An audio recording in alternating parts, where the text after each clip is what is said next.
Hey everybody, thanks for joining me today for the brand new Modal Master series. In this new show, we're going to be doing sound design specifically in the context of music production, so you can get the most out of your modal synthesizer and hopefully have some fun in the process. The first topic we'll be covering today is synthetic percussion. For this, we're going to use an ARGON8. However, it is perfectly fine if you're using a Cobalt. There's a lot of similar things here that you can take away.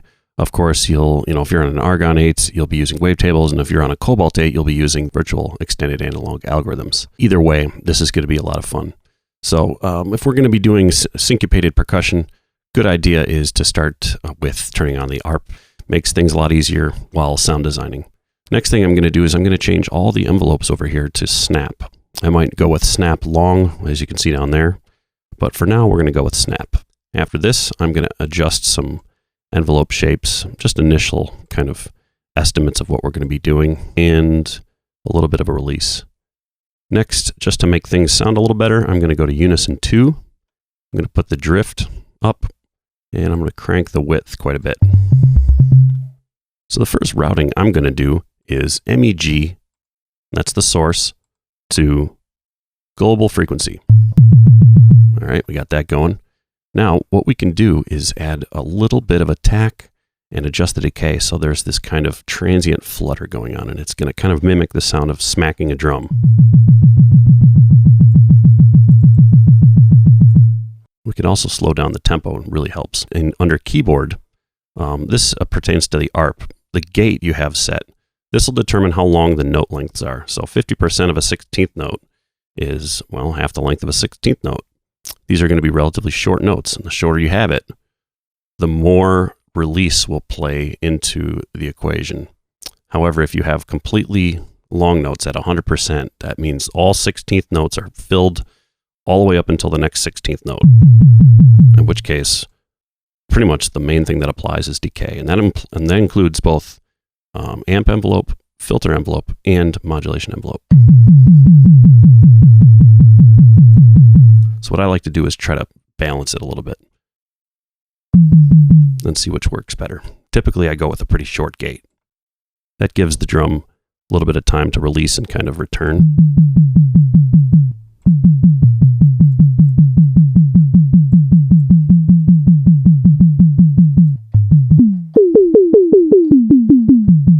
Right there, we already have kind of an old school Simmons type tom. Right, so far so good. Now there's other ways to get some top end and kind of get some character to these drums. I'm going to show you one method, and that's actually to start with morph at 50%. We're actually going to be filtering out quite a bit of that low end, but what we can do is add MEG to morph and actually modulate it, and it'll swing back with this kind of character going. So we'll get a little bit of top end fizzle.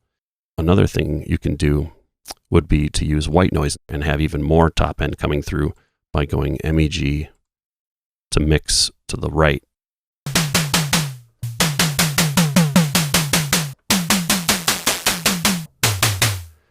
Now, if you're using white noise, you might not even have to think about using an oscillator mod, but it's always an option to make things gnarly.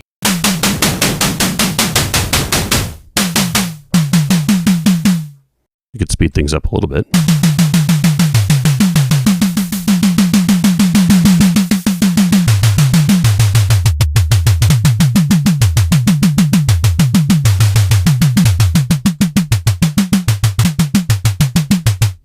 Let's get that top end under control a little bit. What we can do is pull that cutoff down. We could use a standard type, or we can use a classic type. We'll start with standard and see if classic sounds better after we're done shaping it. Right now, we already got that envelope shape somewhat figured out. You'll want to kind of determine how much pop you want versus how much kind of punch you want. More punch would be more decay, more pop would be less decay, and a little bit more sustain.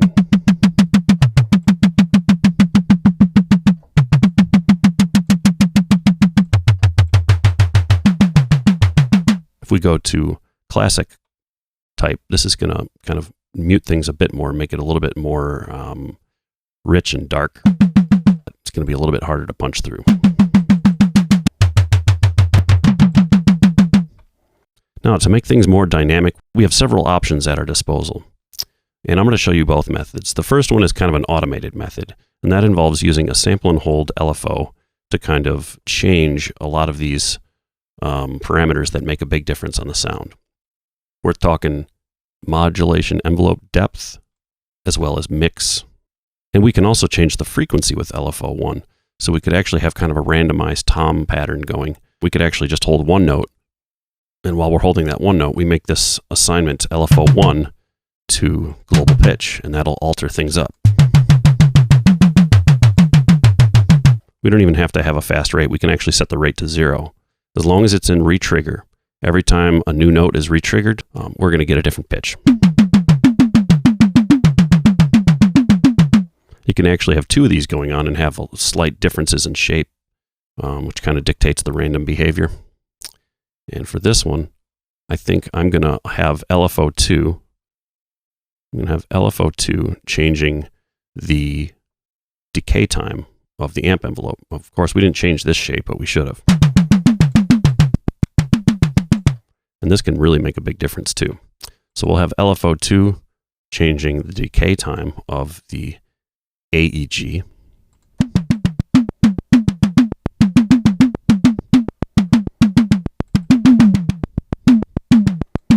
It's a little bit extreme. We could probably dial back a little bit.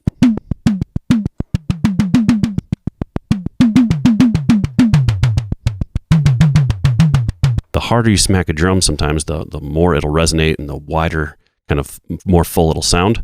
So if LFO2 is this random kind of velocity trigger we're aiming for, then why don't we have LFO2 also modulate the modulation envelope depth? And we'll pull this down, so at the minimum there will be some modulation, but then when LFO2 is at peak value, whenever at its random times, it'll push this up to peak value.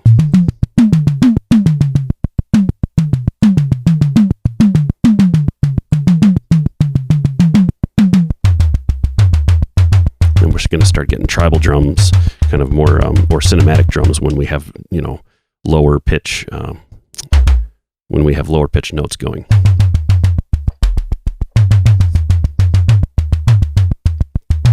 Now, alternatively, instead of using, sample and hold LFOs to alter different variables like I've shown, we can actually be in more control ourselves. So rather than having LFO2 modulate the decay, which opens things up and kind of makes it a fuller, more punchy sound, we could actually use something like Y plus or Y minus. And I'm putting Y minus in control so I can make my own custom patterns by pulling back on the joystick.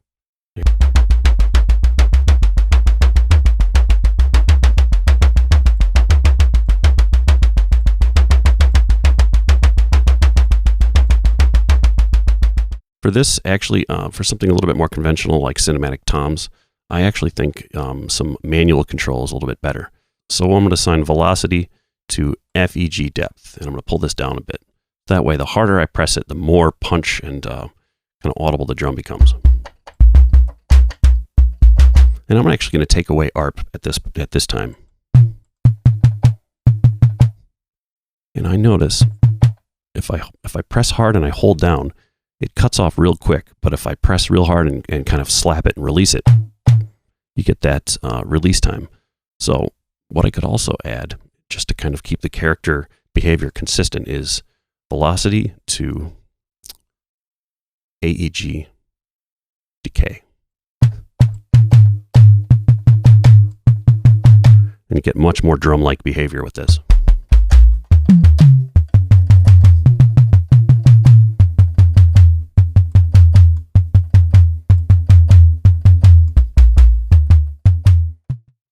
So that'll be the kind of stuff you do when you want more conventional sounds. It's basically using a sine wave, a mod envelope to alter the pitch, and then use some velocity modulation to alter that envelope that's modulating the pitch, and of course play around with the mix. Now we can start getting a little bit more creative, a little bit more open-minded, and maybe a little bit more abstract. And we're going to introduce that randomness again here. LFO1. This time we're going to go LFO1 to oscillator mod.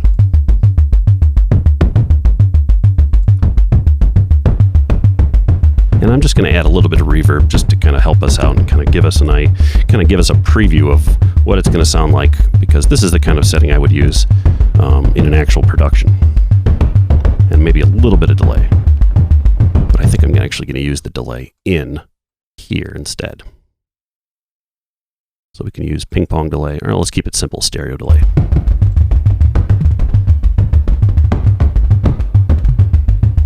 Oh, actually, you know what? Neat trick to show you here.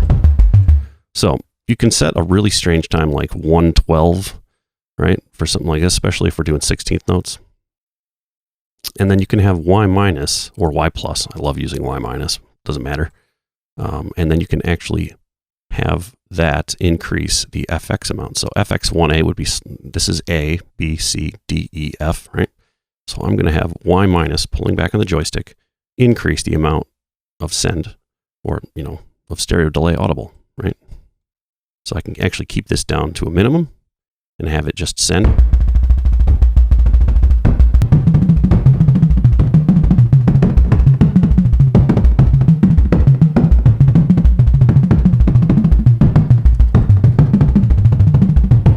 And if you want to introduce some additional randomness, you can actually go into your keyboard settings again, and on the ARP direction, you can do random 1, or you could even do random 2, or as high as, you know, random all 4. And random basically means it's no specific order, and then just select a couple of notes. There we go. Okay, why don't we try holding one note, and then let's have Aftertouch increase the oscillator mod here. Yeah, there we go. And let's also have Aftertouch increase the decay on the filter.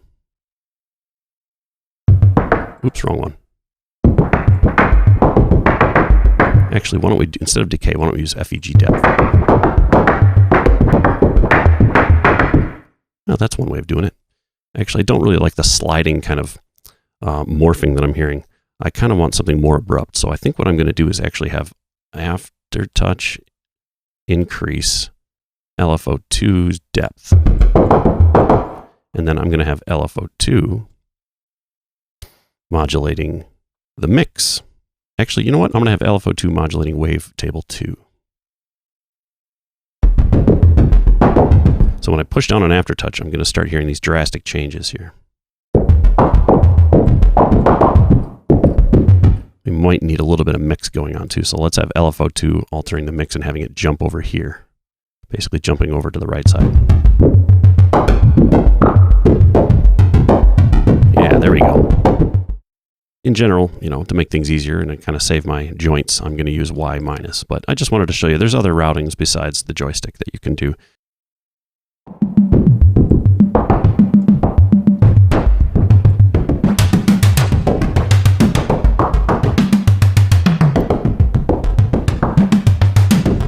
Now, if you want to have pitch tracking, you're going to have that in black. If you don't want to have it, you just show it like that. Now, eventually, if you get all these creative ideas, you're going to start running out of mod slots to use, but no worries.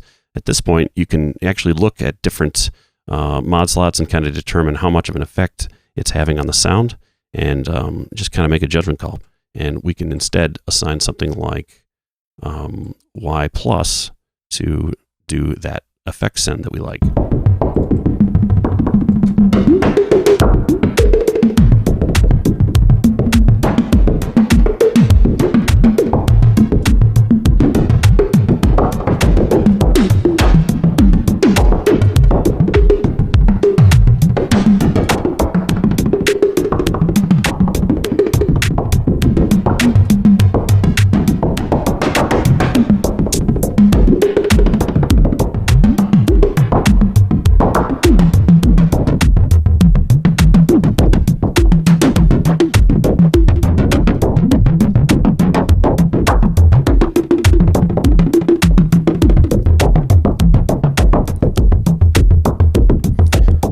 So go ahead and give this a try, and go ahead and give it a try with ARP on, because it's going to be a lot more rhythmic and a lot more fun to do it in the process.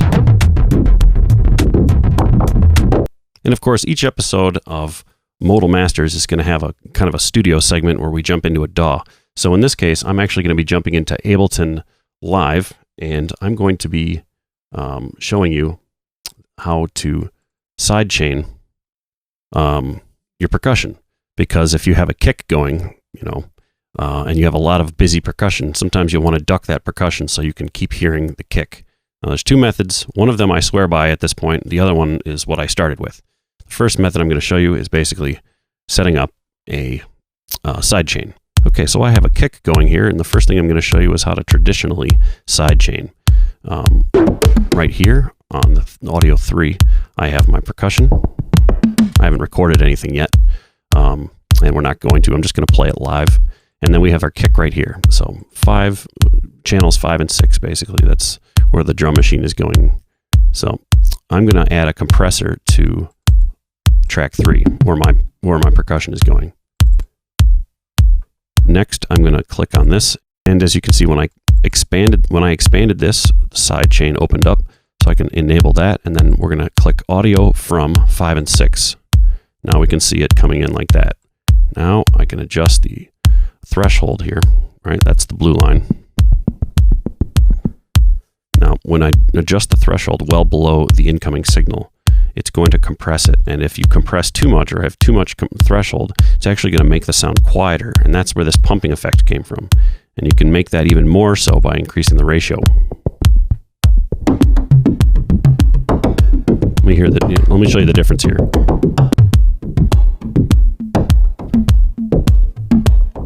So basically, every time audio comes in from that kick drum, it is engaging compression.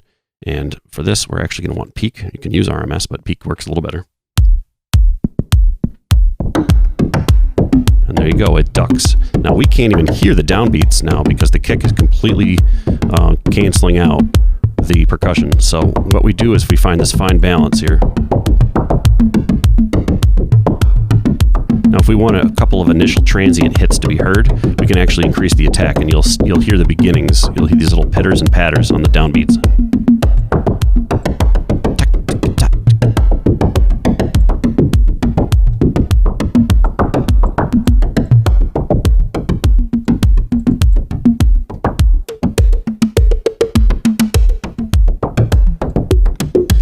So now the percussion sounds a little bit more controlled, a little bit more intentional, a little bit less chaotic. And when you add in a more complex groove, and things can really start to sound good.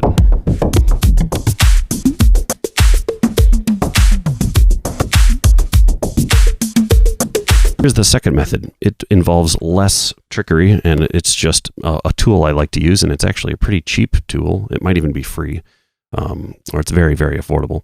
And that is under plugins, under transfer, and LFO tool. So this is something Steve Duda and deadmau5 developed in collaboration with one another. deadmau5, of course, is, if you don't know who that is, I'd be surprised, but very well-known electronic, progressive house musician, artist, and he swears by this. This is just like a main tool. It's like a Swiss Army knife. And what this does is it gets that ducking effect going. You can control the rate right here, and it's obviously by default set at a shape that is pretty much reminiscent of what you just heard. Right? So as long as I have LFO tool engaged on the right channel, which is audio 3, which it is, as soon as I start, we can get that same effect.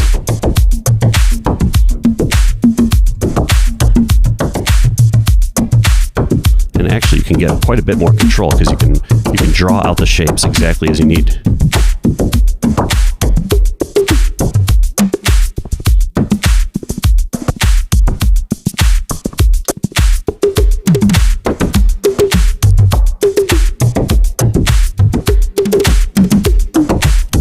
And then I can use another LFO tool on top of that. And for this one, I could actually go to something like 16th notes and make it really, really, really gated sounding. And just reverse the direction, reverse the shape of the decay here.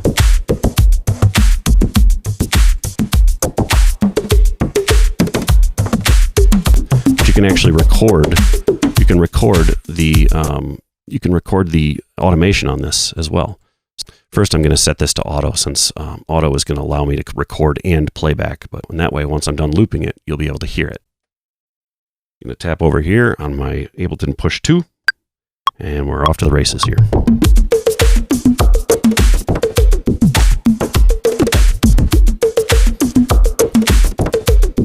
Okay, we're looping now.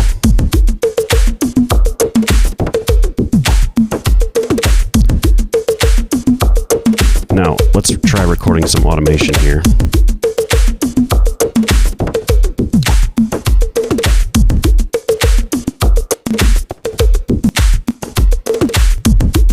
So all you have to do is press this little button up here and then move it around. And then when you're done, it'll continue. All right, so that's the production tip for the day.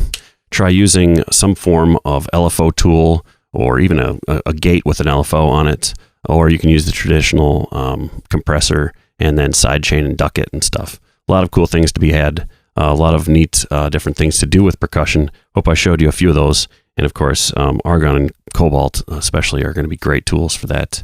So yeah, take what you learned and go apply it to your tunes, your tracks, your live jams, and we'll see you next time on Modal Masters. Thanks for joining me.